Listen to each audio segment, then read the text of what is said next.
Keïta, monsieur camarade Keïta, s'il faut le dire ainsi, la campagne anti-fraude, vous êtes bien connu quand même pour avoir été l'un des premiers Guinéens à lancer cette campagne-là. Et cela fait plusieurs années que vous organisez des campagnes de sensibilisation, que vous organisez l'observation des examens nationaux. Vous le faites comme dans le cas des élections. Vous êtes le seul à avoir pris la mesure de la situation et à vous dire on ne peut pas laisser les examens nationaux être bâclés. Il faut qu'il y ait des structures indépendantes qui observent ces examens nationaux et fassent des diagnostics et fassent des propositions au département de tutelle. Alors, monsieur Keïta, comment vont les préparatifs de cette campagne anti-fraude que vous comptez mener encore cette année? Ben, les préparatifs vont bon train. Nous avons pris notre responsabilité très tôt dans ce pays, en tout cas à l'époque jeune lycéen et tout. Et voilà, nous nous sommes dit qu'il fallait avoir un regard sur ce qu'on appelle la conduite des examens scolaires en Guinée.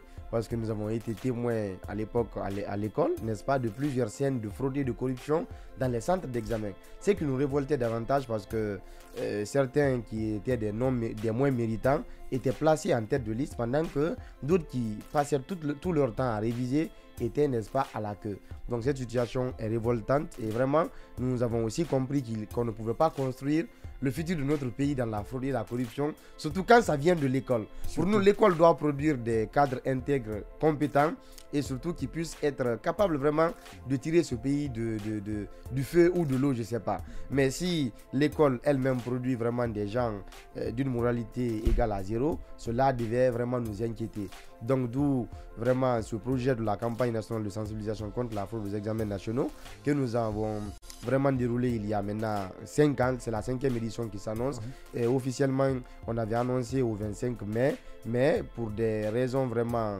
25 avril du moins, on avait annoncé pour le 25, mais pour des raisons, démarrage, hein, pour des raisons administratives, nous avons finalement repoussé au 2 mai, n'est-ce pas, 2024, jusqu'au 5 juin. Donc nous allons mener cette campagne anticorruption. Donc du 2 mai au 5 juin. Au 5 juin, nous allons mener la campagne anticorruption. Mais ce qu'il faut dire, la campagne anticorruption est vraiment une activité de communication de proximité. Parce que le plus souvent, le contenu des règlements généraux des examens scolaires n'est vraiment pas connu des acteurs.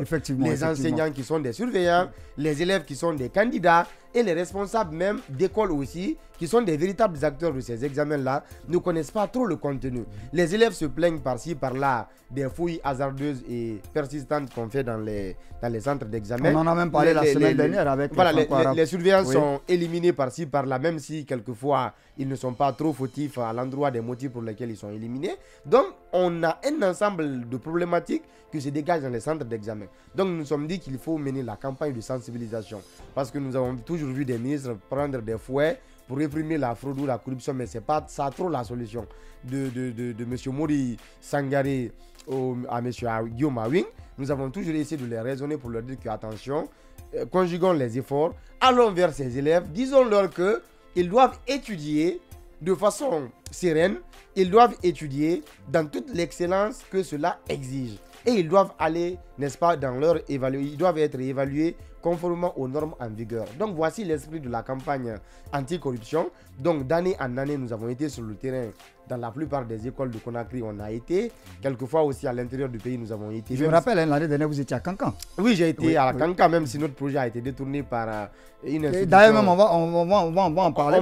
L'année dernière, je crois, l'année dernière, lorsque vous deviez lancer la campagne anticorruption, vous avez joint le département de tutelle. Exactement. Vous avez déposé le projet. Exactement. Et le déroulement des activités. Exactement. Tout le projet malheureusement, une situation carrément abracadabra, qu'est-ce que c'est produit.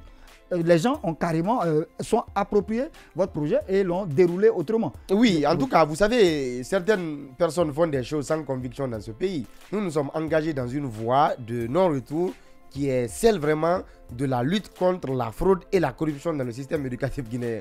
Parce que nous avons une ambition. Cette ambition-là, c'est de voir les jeunes Guinéens prendre en main la destinée du pays, n'est-ce pas, mais dans l'intégrité et dans la transparence.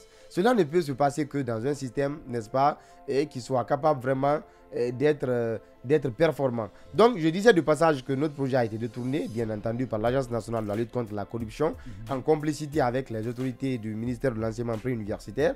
Mais vraiment, nous avons essayé de savoir ce qui se passait, mais c'est un blackout total. Mais malgré tout cela, nous, on ne se décourage pas. Nous partons vraiment encore sur le terrain cette année. Et cette année, le thème, c'est agir ensemble contre la fraude et la corruption. Donc notre slogan de toutes les années, c'est zéro fraude vers l'excellence. Donc zéro fraude, c'est possible bien entendu dans nos examens.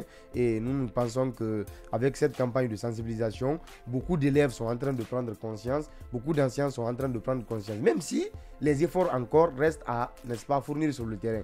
Donc c'est en cela que nous avons vraiment contacté cette année encore les autorités, que ce soit du MEPUA, que ce soit la primature, que ce soit la présidence. Nous avons contacté tous ces acteurs-là. Parce que, bon, il y a un certain discours que nous entendons depuis l'avènement en fait, des autorités actuelles, qui est le discours de la lutte contre la corruption. Donc, si ce discours est vrai, nous voulons que cela soit matérialisé à travers l'école et à travers l'accompagnement des autres, l'accompagnement institutionnel, encore une fois de plus.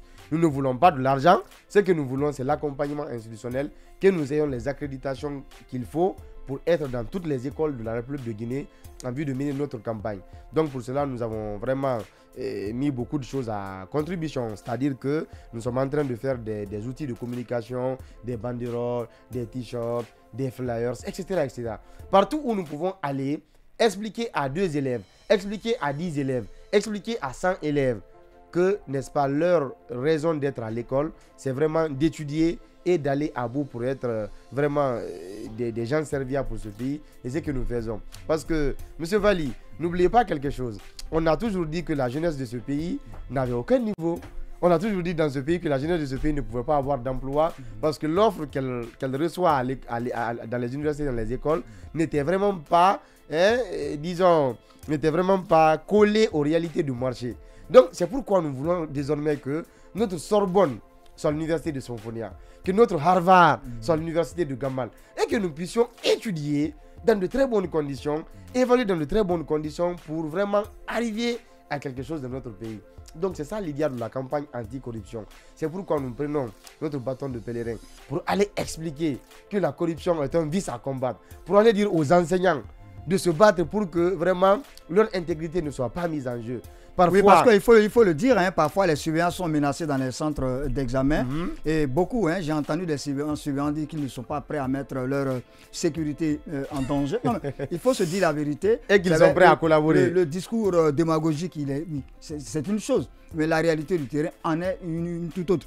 Des enseignants qui ont été carrément menacés par des candidats. Et parfois, l'administration scolaire même qui est chargée de coordonner les activités a peur de prendre des décisions idoines pour que ces enseignants soient protégés. Donc, vivement que les forces de défense et de sécurité soient mises à contribution pour ne pas qu'on assiste à ces débordements-là.